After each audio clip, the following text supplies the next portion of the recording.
pasti pernah denger yang namanya ramalan, perdukunan, astrologi. Abis dengerin penjelasan Ko Wenpin sih, gue makin tertarik sejujurnya soal ilmu ini. Nah tapi kok bisa dapet ilmu ini ya? Jujur gue belum pernah denger sebelumnya. Jadi gini, dulu itu aku kan hidup di Indonesia. Kalian pasti pernah denger yang namanya ramalan, perdukunan, astrologi.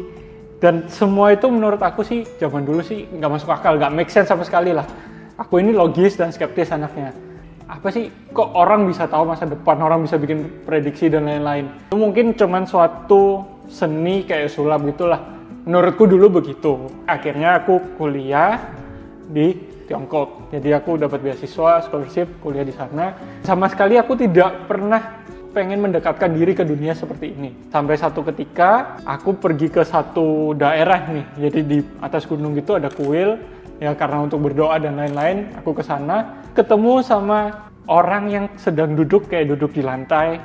Terus habis itu ada kain kuning besar. Dia duduk dan sedang ngobrol sama orang lain.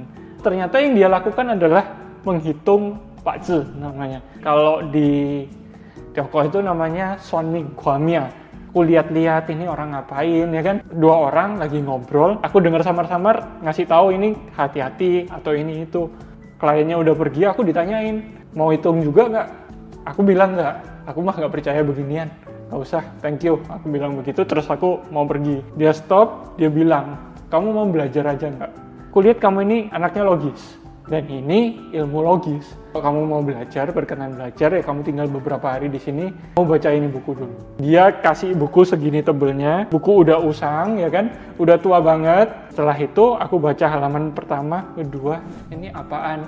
Kayak buku matematika gitu, jadi ada rumus hitungan, ada ya segala macem lah. Aku kira, gak penting banget lah. Pas aku mau taruh, tapi dasar aku anaknya kepo ya kan. Aku baca, gak belajar sih, aku baca aja. Loh, ini ngitungnya ini dari sini, ini dari sini, ini dari sini. Oh ternyata gitu. Aku lihat sisa bukunya itu ternyata kayak buku cerita. Ada rangkuman nih, kisah A, kisah B, kisah C. Perlahan-lahan beliau sepuku kan bilang sama aku, ini cuman cara penghitungan rasi bintang. Gimana caranya seseorang dengan tanggal lahir tertentu bisa cocok dengan kehidupan orang di masa lalu. Ternyata balik ke Indo, terus habis itu ada orang iseng-iseng tanya, aku hitung-hitungin, dan ternyata itu membantu kehidupan mereka meskipun nggak besar. Akhirnya baru menyadari ini ilmu ya bisa bermanfaat lah buat orang lain. Dan aku kurang lebih seperti itu.